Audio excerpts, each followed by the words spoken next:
Hello, જય માતાજી, જય શ્રી કૃષ્ણ। આજની વાર્તા શરૂ કરી પહેલાં વિડીયો ગમે તો લાઇક અને શેર કરી દેજો। ચેનલ પર જો તમે નવા હોય તો ચેનલને સબસ્ક્રાઈબ કરી દેજો। તો ચલો શરૂ કરીએ આજની વાર્તા। પુત્રવધુની ગપશપ। ડૉક્ટર ઝાકીર અલી લખનૌથી દિલ્હી જઈ રહ્યા હતા। આ શહેર સાથે જોડાયેલી તેમની જૂની યાદો એરોપ્લેનની ઝડપ કરતાં પણ વધુ ઝડપથી તેમના મગજમાં ફરી રહી હતી।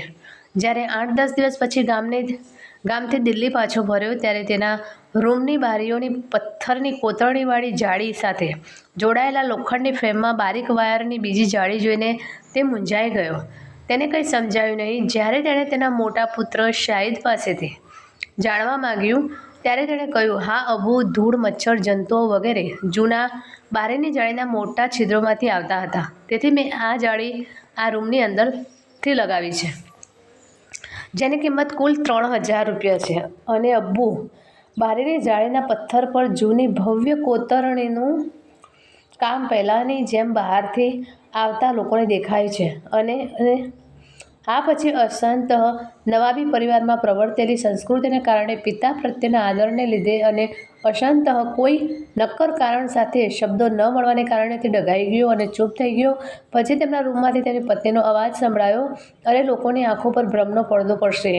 આ પછી જ્યારે તેના બેશરમ હાસ્યનો અવાજ આવ્યો ત્યારે ડૉક્ટર ઝાકીર અલી ડરી ગયા। તેમની પુત્રવધુ માટે તેમની હાજરીમાં આવી વાત કરવી અને મોટેથી હસવું તેમના કુટુંબના વર્તનમાં નહોતું। શાહિદ સામે પ્રશ્નાર્થભરી નજરે જોઈ તો એ શરમથી પાછળ જોઈને પોતાના રૂમમાં ગયો। મોહમ એ પડદા વાક્યને ડૉક્ટર ઝાકીરના હૃદયને ભાલાની જેમ વીંધી નાખ્યું હતું।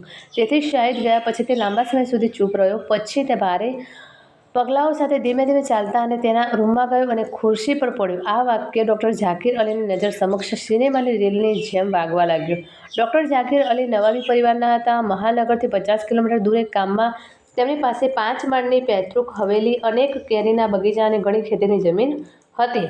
ઉર્દૂ તેમના લોહીમાં હતું, તો ગામડાની મદેરાસામાંથી શરૂ થયેલું શિક્ષણ રાજ્યની પ્રતિષ્ઠિત યુનિવર્સિટીમાંથી ઉર્દૂ અને ફારસીમાં એમણે A અને PhD કરીને પૂર્ણ કર્યું।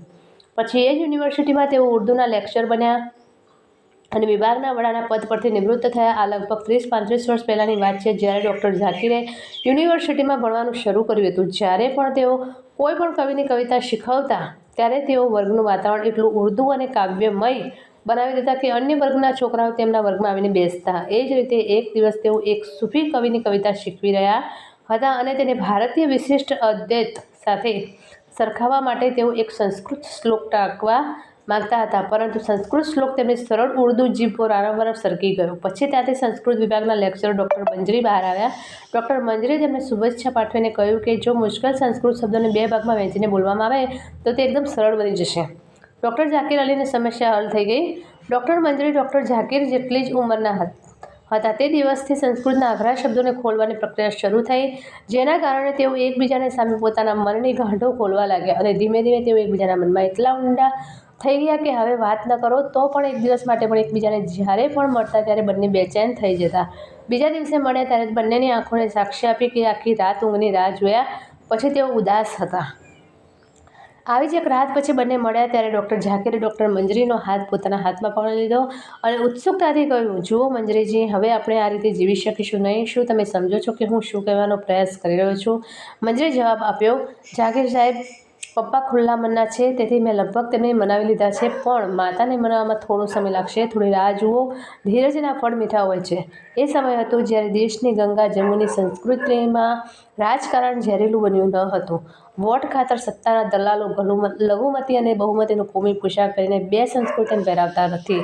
લવજી હાથ કે ઘર વાપસીના નારા ગુંજ્યા ન હતા। સંસ્કૃત વિભાગના પ્રોફેસર ડૉક્ટર રામકિંકર પોતે ડૉક્ટર ઝાકીરના વડીલ તરીકે તેમના વતી સંદેશો લઈને મંજરીના ઘરે ગયા હતા અને તેમને માતા દ્વારા પ્રથમ વખત અત્યાચાર ગુજાર્યા બાદ ચૂપચાપ પાછા ફર્યા હતા, પણ બીજા દિવસે ફરી પહોંચી। પછી સતત સમજાવટ પછી પોતે જ ડૉક્ટર ઝાકીરના મોટા ભાઈ બન્યા અને જવાબદારી લીધી કે લગ્ન પછી મંજરીનું નામ કે ધર્મ બદલાશે નહીં। પછી 2-4 શિક્ષિત અને સમાજના પ્રતિષ્ઠિત અને પ્રગતિશીલ લોકોની મધ્યસ્થીથી તેમણે તેમની દત્તક લીધેલી ભત્રીજી ડૉક્ટર મંજરીના લગ્ન ડૉક્ટર ઝાકીર સાથે કરાવ્યા। લગ્ન પછી પણ મંજરી જ રહી તો ડૉક્ટર લગ્નના 3 વર્ષ પછી જ્યારે પ્રથમ બાળકનો જન્મ થયો ત્યારે તે મંજરી હતી, જેણે ઝાકીર અલીને કહ્યું કે ઝાકીર સાહેબ, બાળકની ઓળખાણ પિતાના નામથી થાય છે અને તમારા પરિવારની પરંપરા મુજબ બાળકનું નામ રાખો, અને બાળકનું નામ શાહિદ નક્કી કરવામાં આવ્યું હતું. 3 વર્ષ પછી જ્યારે બીજા પુત્રનો જન્મ થયો ત્યારે તેનું નામ સાજિદ રાખવામાં આવ્યું. ડૉક્ટર ઝાકીર અલીના લગ્નને 10 વર્ષ વીતી ગયા હતા. બધું ખૂબ જ સુખદ હતું. પછી તે વર્ષ શીતળા એક રોગચાળો બની ગયો અને મને ખબર નથી કે ડૉક્ટર મંજરી તેનો ચેપ કેવી રીતે લાગ્યો. ઘણી દવાઓ અને પ્રયત્નો છતાં તે બચાવી શક્યો ન હતો. ડૉક્ટર ઝાકીર અલીની દુનિયા ખતમ થઈ ગઈ. તે સાવ ભાગી પડ્યો હતો અને હવે તેને ન તો તેને ભણવામાં રસ હતો કે ન તો ક્લાસ લેવામાં. ઘરની સમસ્યાઓ હતી, તેથી તે અલગ છે. મને ખબર નથી કે છેલ્લા 10 વર્ષમાં મંજરીએ તેને અને તેના ઘરને કેવી રીતે સંભાળ્યું હતું, કે આજે તેને ખબર નથી કે તેને કેટલી વેસ્ટ પહેરી છે. તેના સંબંધીઓ કે પરિવારમાં એવી કોઈ સ્ત્રી નહોતી કે જેને તે ઘરે લાવી શકે અને બાળકોની સંભાળ રાખવાની અને ઘરની જવાબદારીની ખાતરી આપી શકે. કોઈક વૃદ્ધ રસોઈ અને માળીની મદદથી ઘર ચાલતું રહ્યું. 1 વર્ષ વીતી ગયું અને તેઓએ શાહિદ અને સાજિદને હોસ્ટેલમાં મૂકવાનું નક્કી કર્યું.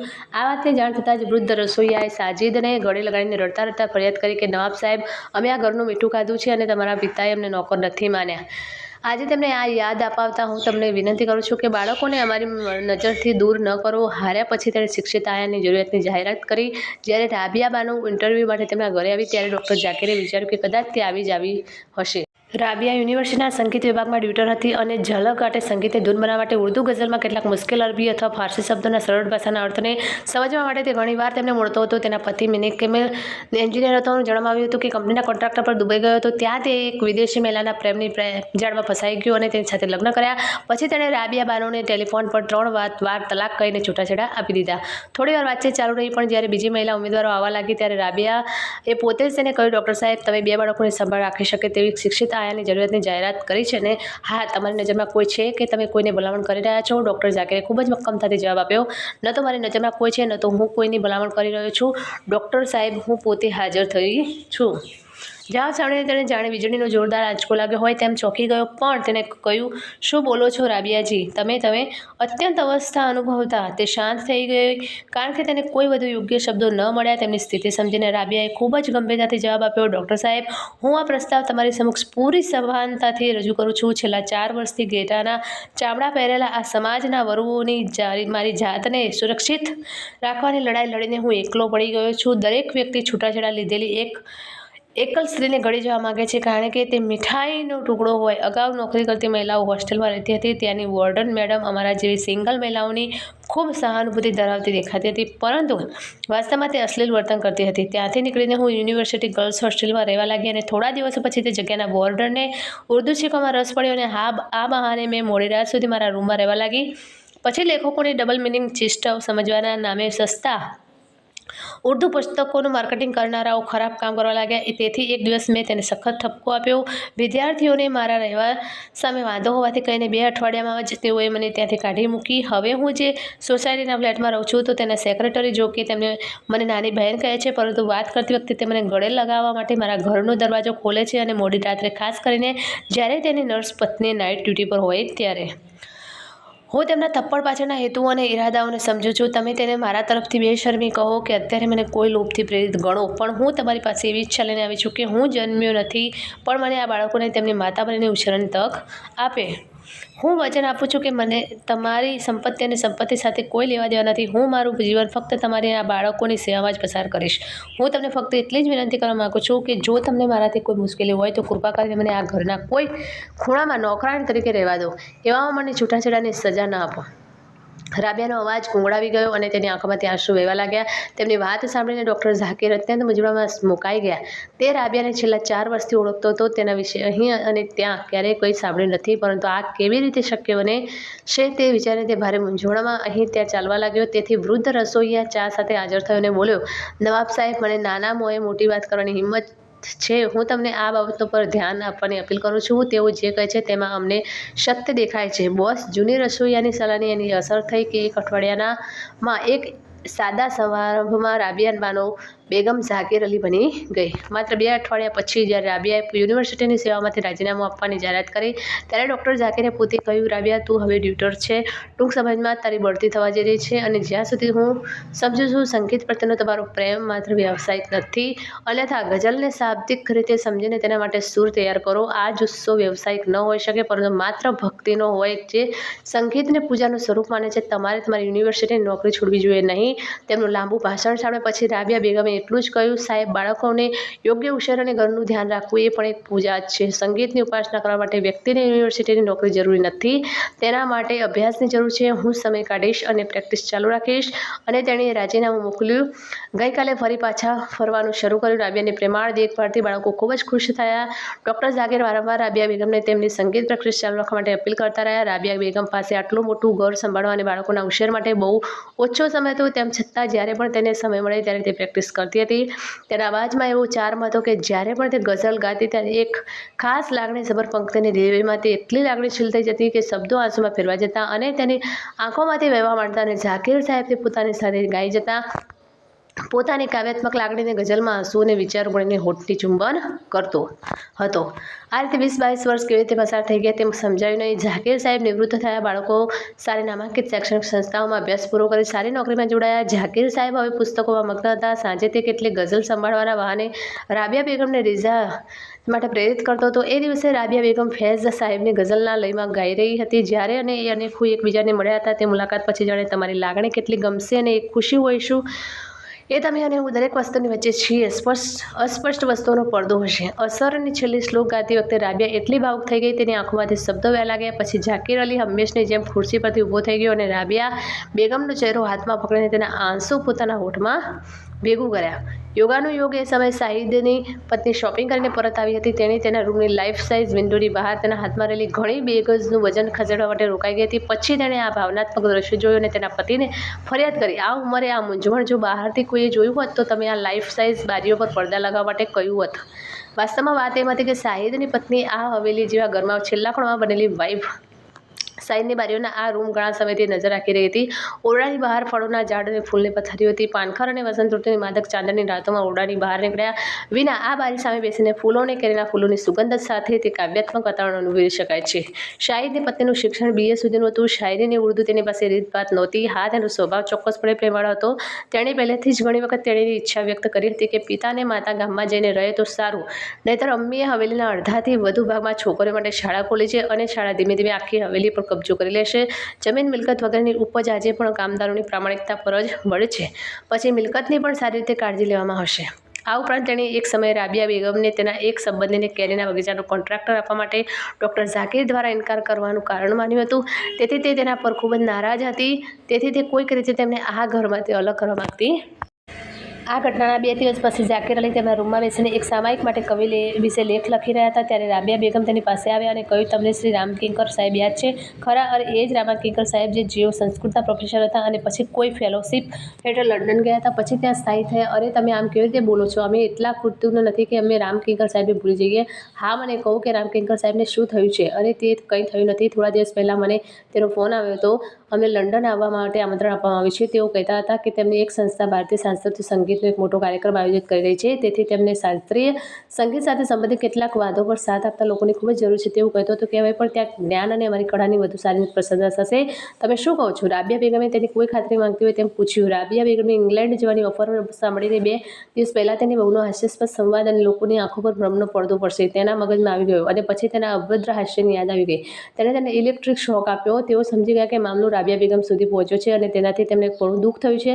તે વિચારને તે ખૂબ જ નિરાશ થઈ ગયો. પણ તેણે કહ્યું, બેગમ, મને જરૂર નથી કે તમારો પાસપોર્ટ કેટલા સમયથી રિવ્યૂ નથી થયો. કદાચ તમારે નવો પાસપોર્ટ બનાવવો પડશે. હવે આ ઉંમરે આટલી બધી તકલીફ ક્યાં હશે? અરે, તમારી ઉંમર કેટલી થઈ ગઈ છે અને આ પાસપોર્ટ માત્ર એક ટર્ન માટે રિન્યૂ કરવામાં આવ્યો નથી. મારી પાસે બ્રિટિશ એજન્સીના કલ્ચર સેન્ટરમાં એક વિદ્યાર્થી છે. કદાચ તે મદદ કરી શકે. ચાલો કહીને રાબિયા બેગમે બંને પાસપોર્ટ પોતાની સામે મૂક્યા અને એક ઊંડો શ્વાસ લઈને ડૉક્ટર ઝાકીર તરફ નિસ્સહાય નજરે જોયું અને 1 મહિનામાં બંનેના પાસપોર્ટ ઝાકીર સાહેબની ઓળખાણ લેવા માટે મજબૂત થઈ ગયા. બનાવવામાં આવ્યા હતા ત્યાર સુધી તેણે ઘરમાં કોઈની સાથે આ અંગે ખુલીને વાત કરી ન હતી. હવે જ્યારે તેણે બંનેના લંડન જવાની વાત કરી તેને વિચિત્ર પ્રતિક્રિયા મળી. રાબિયા બેગમના લંડન જવા સામે કોઈની વાંધો નહોતો, પણ છોકરાઓને ઝાકીર સાહેબે જવા દેવા માગતા ન હતા. માત્ર તેના પૌત્રો આમિર અને સમદે રાબિયા બેગમને ન જવા વિનંતી કરી. જોકે થોડી સમજાવટ બાદ બંને લંડન જવા રવાના થયા હતા. 3 મહિના વીતી ગયા. એક દિવસને કર્યો ને અબ્બુ કેરીના બગીચા માટે કોન્ટ્રાક્ટ પર આવવાનો સમય આવી ગયો. તમે ભારત ક્યારે આવો છો? ઘણો સમય થઈ ગયો, કૃપા કરીને આવો. હાકલ સાંભળીને તેને ટૂંકમાં જવાબ આપ્યો, સાહેબ, જો મારે માત્ર કેરીના બગીચાનો કોન્ટ્રાક્ટ આપવામાં આવ્યો હોય તો સારું છે કે તમે હવે ત્યાં બધા કામો અને ટ્રાન્ઝેક્ટ બાબતો સમજી લો. ભાઈ, તમારે ભવિષ્યમાં પણ બધું જોવાનું છે. અરે ના અબ્બુ, વાત એમ છે કે અમે બધા તને ખૂબ જ મિસ કરીએ છીએ. હવે વહુનો અવાજ હતો. અબ્બુ, આમિર અને સમદ પણ તમને બહુ યાદ કરે છે. શું તેઓ માત્ર મને જ યાદ કરે છે કે? અરે ના અબ્બુ, અને અમ્મી પણ યાદ કરે છે, પણ તે શા માટે તેના મ્યુઝિકલ કોન્ટ્રાક્ટ વગેરેમાં વ્યસ્ત છે. તેથી જ તેને આમ કહીને પુત્રવધુએ બોલાચાલી શરૂ રાખવા માટે શબ્દો ન મળતા હળધૂત કરવાનું શરૂ કર્યું. જો હું લઈશ, 1-2 અઠવાડિયા પછી આવવાનો પ્રયત્ન કરીશ, ઝાકીર સાહેબે કહ્યું અને કોલ ડિસ્કનેક્ટ કર્યો. થોડા દિવસ પછી જ્યારે તે પાછો આવ્યો ત્યારે તેણે જોયું કે રાબિયા બેગમની મનપસંદ સિતાર કાગળના કફનમાં લપેટીને રૂમની સાદલી પર રાખવામાં આવી હતી. તેમની ગેરહાજરીમાં તેમના બંને રૂમનો ઉપયોગ કરવામાં આવ્યો હતો, પરંતુ તેના પુસ્તકોને રાબિયા બેગમના સામાનની જરાય કાળજી લેવામાં આવી ન હતી. આ દ્રશ્ય જોઈને તેને દુઃખ થયું.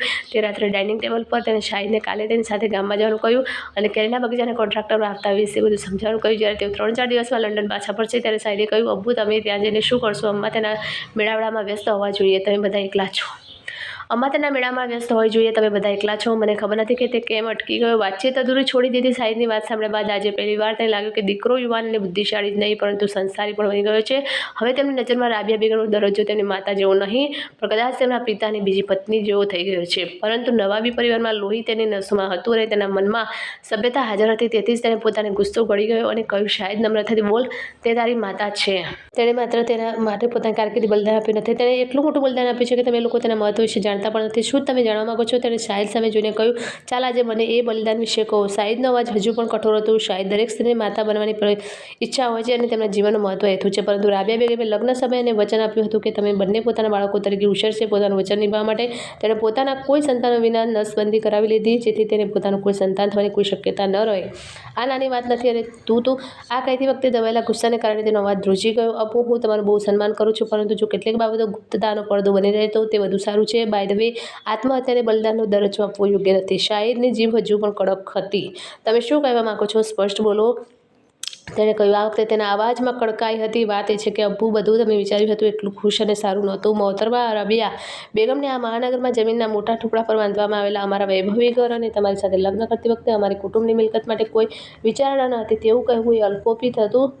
તારી સાથેના લગ્ન સમયે તેના છૂટાછેડા થઈ ગયા હતા, તેથી તે પણ સલામત આશ્ચર્યની જરૂર હતી. જ્યાં સુધી નસબંધીનો સવાલ છે, તેનું કારણ કેટલાક જટિલ વૈવાહિક જોડાણ હોઈ શકે છે, અને તે વિચાર પણ હોઈ શકે છે કે જો આ લગ્ન છૂટાછેડામાં સમાપ્ત થાય છે તો તે કિસ્સામાં તેમના પોતાના બાળકોને તેમની સમસ્યાનું કારણ બની શકે છે. જ્યાં સુધી તમારા ઉછેરની વાત છે, તો જો તમે આયા રાખ્યું હોત તો પણ એક કામ કરી લેત, પણ એ હાલતમાં તમારી જિંદગી એકલી થઈ ગઈ હોત. શાહિદનો ડાયલોગ અને તેના મોંમાંથી રાબિયા બેગમનું નામ સાંભળીને ઝાકીર અલી શબ્દ થઈ ગયા. આ એ જ શાહિદ છે જે ડાઇનિંગ ટેબલ પર આવતા પહેલાં પૂછતો કે માતાએ આજે શું રાંધ્યું છે. 8મા ધોરણમાં હતો ત્યાં સુધીમાં તેને ઘણીવાર રાત્રે તેના રૂમમાંથી બહાર આવતો અને તેની માતા સાથે સૂવાની જીદ કરતો, પરંતુ રાબિયા તેને તેની સાથે સુવાડતી અને તેણે ગેસ્ટ રૂમમાં રાત પસાર કરવી પડતી. તે સમયે શાહિદ તેની માતાની ખૂબ જ નજીક હતું. IITમાં એડમિશન મેળવ્યા પછી તેણે તેની માતાની આસપાસ તેના હાથ વીંટળાયા અને રડ્યા, અમ્મી, કૃપા કરીને મારી સાથે આવો. કૃપા કરીને અમ્મી, કૃપા કરીને થોડા દિવસો માટે આવો. જો તમે નહીં આવો તો હું પણ નહીં આવું. જાઉં. અને ત્યારે જ ગયો હતો જ્યારે રાબિયા બેગમ તેની સાથે ગઈ હતી અને તેની પાસેથી થોડા દિવસો પછી નહીં, પરંતુ 3 મહિના પછી પાછી આવી હતી. તેણે 4 કિલો વજન ઘટાડ્યું હતું. શાહિદનો આગ્રહ સાંભળીને માતાના પ્રેમથી ભરપૂર તેની માતાનું હૃદય અને અનુભવી માતાનું સમજાવ્યું કે IITમાં નવા છોકરાનું રેગિંગ વિશે સાંભળીને ખૂબ જ નર્વસ છે અને જો તે સાથે નહીં જાય તો કંઈક અપ્રિય બની શકે છે. લાંબા સમયની એક મોટી યુનિવર્સિટી સાથે વિદ્યાર્થીઓની શિક્ષક બંને તરીકે સંકળાયેલી હતી, તેથી તેણે જાણીતી હતી તેઓ રેગિંગ જેવા ઘૃણાસ્પદ અને દુઃખદ ગુનાહિત કૃત્ય છે. તે થોડા દિવસો વિદ્યાર્થીઓ છે, તેઓ તેમના માતા પિતા તરફથી પ્રેમભર્યા ધ્યાન ન સાંભળતું, ઉદ્યોગ અને ગુસ્સાથી માનસિક તણાવથી પીડાય છે. રાબિયા બેગમ ઘણું વિચારીને એક પ્લાન બનાવ્યો. તે અંતર્ગત પહોંચ્યા બાદ તે ત્યાંના કોઓર્ડિનેટર મળી હતી. જ્યારે તેમણે સંપૂર્ણ પરિચય આપ્યો અને તેમના હેતુ જણાવ્યો ત્યારે તેઓ તેમના સ્તરે તેમને શક્ય તમામ સહયોગ આપવા સંમત થયા. રાબિયા બેગમે સૌથી પહેલાં તેમની પાસેથી એવા સંભવિત છોકરાઓ વિશે માહિતી મેળવી કે જેઓ વર્ષના નવા આવનારાઓને રાગ કરવાનો પોતાનો અધિકાર માનતા હતા. પછી તે છોકરાઓને અલગથી મળ્યો. તે છોકરાઓની સાથે રાબિયા બેગમની લાંબી માતૃત્વની વાતચીત દરમિયાન તે બહાર આવ્યું કે તેઓએ ક્યારેય તેમના માતા પિતાની નિકટતા, તેમની પ્રેમાળ સંભાળ અને પ્રેમાળ ઠપકો મળ્યો નથી. મોટાભાગના છોકરાઓને યાદ પણ નહોતું કે તેમની માતાએ ક્યારેય તેમને પોતાના હાથે ભોજન પીરસ્યું હતું. તેઓ એક માતાના સ્વભાવથી પરિચિત ન હતા જે તેના બાળકને જ્યારે ગુસ્સો આવે ત્યારે તેને ફટકારે છે, પરંતુ બાદમાં જ્યારે બાળક રડે છે ત્યારે તેની સાથે રડે છે. તેના પિતા વિશે તેને પરિચય જ્યારે જરૂર પડે ત્યારે પૈસા માંગ્યા, ત્યાં જ તેને ઠપકો મળ્યો. બીજે દિવસે તે આટલા પૈસા આપ્યા હતા, તમારો ખર્ચો દિવસે ને દિવસે વધી રહ્યો છે. આપનાર વ્યક્તિના રૂમમાં તો બાળકો એ વાત પર ગુસ્સે થતા કે તેમના માતા-પિતા તેમના પર જે ખર્ચે છે તેની બડાઈ કરે છે. આ ઉપરાંત આ છોકરાઓને રેગિંગનો આઘાત સહન કરવા પડતા દબાયેલા ગુસ્સાનો પણ ભોગ બન્યા હતા. જ્યારે રાબિયાને પહેલા 15-12 છોકરાઓને તેના ઘરે જમવાનું કહ્યું ત્યારે તેઓ દંગ રહી ગયા, પરંતુ રાબિયા બેગમની માતાની વિનંતી ટાળી શકતી ન હતી. તેમના આગમન પર રાબિયા બેગમ તેને પોતાના હાથે બનાવેલું ભોજન પીરસ્યું અને તેમના માતાના પ્રેમથી ખવડાવ્યું. જ્યારે ભોજન સમાપ્ત થયું ત્યારે એક છોકરો ગુંજારવા લાગ્યો, તમે પ્રેમનો સાગર છો, છોકરાના અવાજમાં. પરંતુ તે આરોગણે આશ્ચર્યચકિત થઈ ગયો અને તેને વૈષ્ણવ યોગનું જ્ઞાન નહોતું. આ સમયે રાબિયાને તેને ગાવા માટે પ્રોત્સાહિત કર્યો અને ખૂબ જ કાળજી અને થોડી ક્રોસિંગ સાથે તેને આખું ગીત ગાવા માટે કરાવ્યો. છોકરાઓ સમજી ગયા તેને સંગીતનું સારું જ્ઞાન છે અને બાળકોની જેમ તેઓ તેને ગીત ગાવાનો આગ્રહ કરવા લાગ્યા. પછી તેને ગઝલ સંભળાવી. તને યાદ હશે, દરેક વાત યાદ આવશે. રાબિયા બેગમના સુમધુર અવાજમાં રજૂ થયેલી ગઝલ પૂરી થઈ ત્યારે સંગીતનું જ્ઞાન ધરાવતા તમામ છોકરાઓ ખૂબ જ ભાવુક થઈ ગયા અને તેમાંથી એકે તેને કહ્યું, હાય અમ્મી, તમે બાળકની જેમ ગાઈ શકો છો. આ પછી રાબિયા બેગમે પોતાનો કાર્યક્રમ નક્કી કર્યો હતો. તે એક છોકરાઓને રોજ ઘરે બોલાવતી. હકીકતમાં થોડા દિવસો વીતતા મોટાના છોકરાઓ તોફાની બાળકોની જેમ તેને ઘેર લાવવા આવે. આ દબાયેલા ગુસ્સાનો ભોગ બનેલા છોકરાઓએ ઘરની સફાઈથી લઈને રસોઈ અને વાસણો સાફ કરવા સુધીની દરેક બાબતમાં સામૂહિક રીતે સહકાર આપવાનું શરૂ કરી દીધું હતું. દરેક વ્યક્તિ સાથે મળીને ભોજન બનાવશે અને પછી સંયુક્ત ભોજન કરશે. રાબિયા બેગમના પ્રેમ અને દયાને તેમને સંબોધનું મહત્વ શીખવ્યું હતું. શરૂઆતમાં જ્યારે છોકરાઓને તેને મેડમ કહી ત્યારે તેણે કહ્યું, ભાઈ, હું ફક્ત તમારો શિક્ષક નથી. ત્યારે કેટલાક છોકરાઓને આંટી કહીને બોલાવે છે અને તેણે કહ્યું, આ આંટી કેવો શબ્દ છે, અમે સમજી શક્યા નથી અને અમારા જ લોકો સંપૂર્ણપણે સ્વદેશી લોકો છે, તો ભાઈ અમે કોઈની આંટી નહીં બનીએ. પછી છોકરાઓની મૂંઝવણ સમજીને તેણે કહ્યું, જુઓ ભાઈ, હું તમારી માતા જેટલી જ ઉંમરની છું, પરંતુ માતા એ માતા છે. પરિવારમાં માતા પછી કાકી, કાકા અને કાકીનો પણ માતા જેવો સંબંધ છે. તેથી મારી ઉંમરને ધ્યાનમાં રાખીને તમે ગમે તે કાકી કઈ વગેરે કહી શકો છો. નહીં તો મારું નામ રાબિયા છે, તમે મને આ નામથી પણ બોલાવી શકો છો, પણ મને આંટી ના બોલાવશો. ખબર નહીં કેમ આ આંટી મને વિચિત્ર જેવી લાગે છે, જેમાં કોણ જાણે કોણ છુપાયેલું છે. તેથી વાત સાંભળીને છોકરાઓ એકવાર હસી પડ્યા. પછી કેટલાક છોકરાઓએ તેને મમ્મી અને બાકીના લોકો એને આંટી વગેરે કહેવાની જીદ કરી. પછી સાહિદને છોકરાઓ પર ગુસ્સો આવ્યો. સાહેબ, તમે છો અમારી માતાના પ્રેમ માટે અમારો રાખી બનવું. એ આખી ઘટના એ સાહિદને પોતે જ વર્ણવી હતી જ્યારે તે પહેલી રજાઓમાં ઘરે આવ્યો હતો. રાબિયા બેગમના વર્તનને કારણે છોકરાઓની સંખ્યા દરરોજ વધતી હતી. હવે મોટાભાગના નવોદિતો પણ રાબિયા બેગમની દેખરેખ હેઠળ વરિષ્ઠોની નિકટતા મેળવવા આવવા લાગ્યા. રાબિયા બેગમ તેના બાળકોના મોટા પરિવારમાં બધાને સામેલ કરતી હતી, પરંતુ સતત 2 મહિના સુધી તેણે આટલા બધા છોકરાઓના પરિવાર માટે ભોજનની વ્યવસ્થા કરવી પડી. પછી બધાને એક રાખ્યા અને રાબિયાની સલામતી માટે એન્ટી રેગિંગ અભિયાન ચાલવું પડ્યું. દિવસ રાતની મહેનતને કારણે બેગમની તબિયત ખાસી બગડી. તેમ છતાં તેને સંતોષ હતો કે આ સમયગાળા દરમિયાન તેને સાહિદ માટે બનાવેલા મૈત્રીપૂર્ણ વાતાવરણને કારણે શાયદ હવે આ સંસ્થામાંથી ડિગ્રી મેળવે ત્યાં સુધી રેગિંગ સુરક્ષિત રહેશે. આ રીતે 8-10 અઠવાડિયા વીતી ગયા. તે દિવસ આવી ગયો જ્યારે નવા વિદ્યાર્થીઓ જૂના વિદ્યાર્થીઓ સાથે સુમેળ સાધવામાં ફ્રેન્ડ્સ ડે ઉજવવામાં આવ્યા. ત્યાં વડીલો એટલે કે વરિષ્ઠ અને જુનિયરો મેળાવડું છે અને ત્યાં રેગિંગનો અંત જાહેર કરવામાં આવ્યો. આ વખતે ફ્રેશર્સ ડેનું આયોજન રાબિયા બેગમ દ્વારા એવી રીતે કરવામાં આવ્યું હતું કે માત્ર આનંદથી ભરપૂર સામાયિક મેળાવડાને બદલે એક વિશાળ સાંસ્કૃતિક કાર્યક્રમ બની ગયો હતો.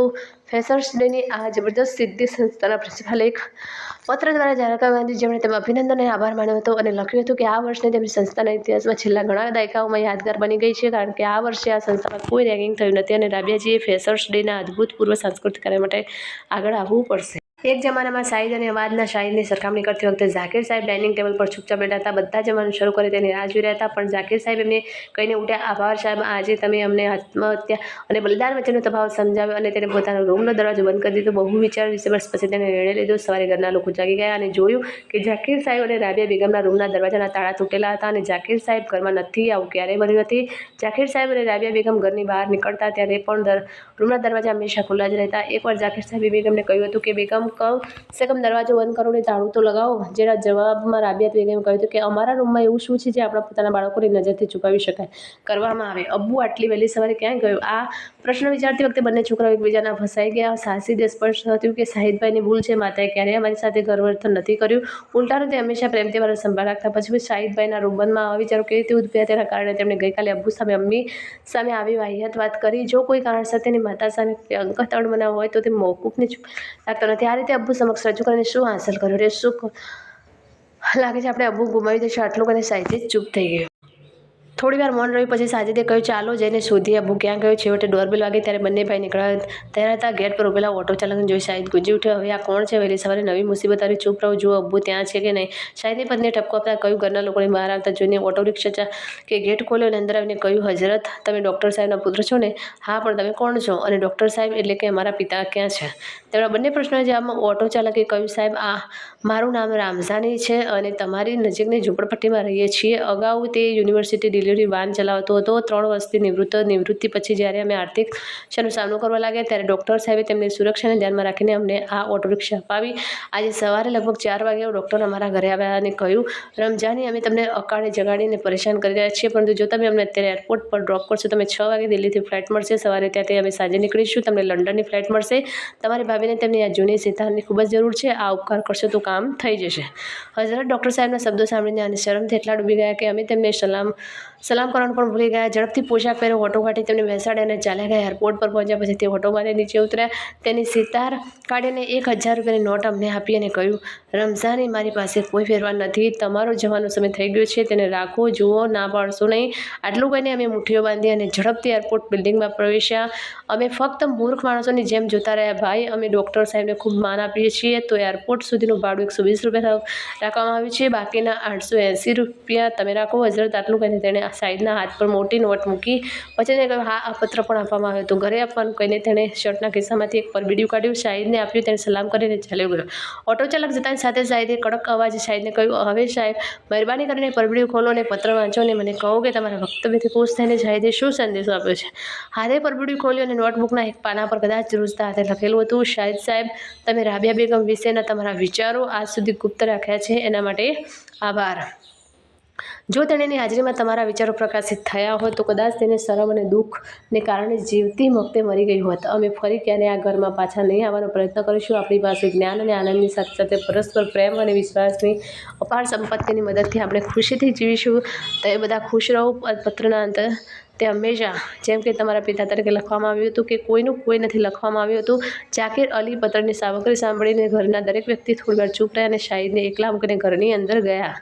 કેટલો સમય વીતી ગયો ખબર ના પડી. શાહિદ અચાનક એક વિચિત્ર અવાજથી ચોંકી ગયો. તેણે એક સ્ત્રી લંગૂરને હવેલીના બગીચામાં જૂના ઝાડની સૌથી ઊંચી ડાળી પર ચડતી જોઈ અને ત્યાંથી હવેલીની છત પર પહોંચીને સુરક્ષિત આશરો મેળવવાની ઈચ્છા સાથે ઝાડની વચ્ચેથી નીકળતા વીજ વાયરમાં ફસાઈ જતી જોઈ. કદાચ તેણી મરી ગઈ છે. હાઈ ટેન્શન વીજ વાયરને કારણે તેનું શરીર ફાટી ગયું હતું, પરંતુ મને ખબર નથી કે તેના ગોળામાં ફસાયેલું તેનું નાનું બાળક તેના ખોળામાંથી કેવી રીતે નીચે પડીને જમીન પર આવી ગયું. માદા લંગૂરને વાયરમાં લટકતી જોઈને તમામ લંગૂર ઝાડ પર ચડી ગયા અને હું ફૂંક કરવાજો કરીને પોતાનો ગુસ્સો વ્યક્ત કર્યો. બીજી તરફ માતાના ખોળામાંથી ફાટીને જમીન પર પડેલું એક નાનકડું લાચાર બાળક તેની જ ભાષામાં માતાને બોલાવી રક્ષણ માટે આજીજી કરી રહ્યું હતું. બાળક લંગૂરને જમીન પર પડેલું જોઈને તેમનો પાલતુ ઘેટા પાળક કૂતરો, તેમનો કટ્ટર દુશ્મન, તેની તરફ ધસી આવ્યો. તે તેની નજીક પહોંચ્યો હતો કે અચાનક એક માદા લંગૂરની ડાળી પરથી કૂદી પડી. તેણીએ ઝડપથી બાળકને તેના ખોળામાં પકડી લીધો અને કૂતરા પર કૂદકો માર્યો અને બારી પર બેસી ગયો. માતાના ખોળામાં રહેલું બાળક હવે ખૂબ જ આત્મવિશ્વાસુ બની ગયું હતું. તેણે ચીસો પાડવાનું બંધ કરી દીધું હતું. આ સીન જોઈને શાહિદને પોતાની અંદર કંઈક પીગળતું લાગ્યું.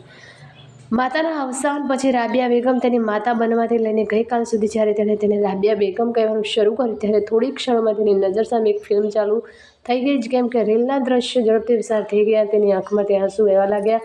એટલામાં જ તેની પત્ની હાથમાં મોબાઈલ લઈને દોડી આવીને કહ્યું, તારી માં લંડનથી ફોન કરી રહી છે. તે અબ્બુને પૂછે છે કે શું કહું. તેણે સળગતી આંખોથી તેની પત્ની તરફ જોયું. તેને તેના હાથમાંથી મોબાઈલ ફોન છીનવી લીધો અને આંસુભર્યું સ્વરે કહ્યું, અમ્મી, આદબ. અમ્મી, હું શાહિદ છું, તમારો પુત્ર શાહિદ. અમ્મા, તમે અમને આટલા એકલા છોડીને જવાની સજા કેમ આપો છો? આવો માતા, અમારા બાળકોની ખુશી માટે તમારે પાછા આવવું પડશે.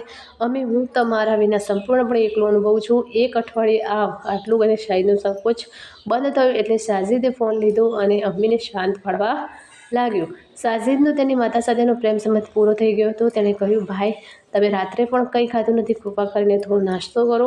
મેં રહેમત કાકાને કાર બહાર કાઢવા કહ્યું છે. જો અમે હવે નીકળીએ તો અમે અબ્બુની ફ્લાઇટ માટે સુરક્ષા ચેક ઇન માટે એરપોર્ટ સુધી પહોંચી ત્યાં સુધી રાહ જોઈશું. ત્યાં પહોંચશે અમે તેમને સમજાવીશું અને પાછા લાવીશું. સાજિદ, મેં રાત્રે જમવાનું નથી ખાધું. તો તે શું ખાધું? તમે નાસ્તો કરી લો. જ્યાં સુધી હું મારા પિતાને મળીને માફી નહીં માગું ત્યાં સુધી હું ખાઈશ નહીં. તમારે બધાને સમજાવવું જોઈએ કે અબ્બુને મળી અમને માફ કરો. એમ કહીને તે માથું નમાવે.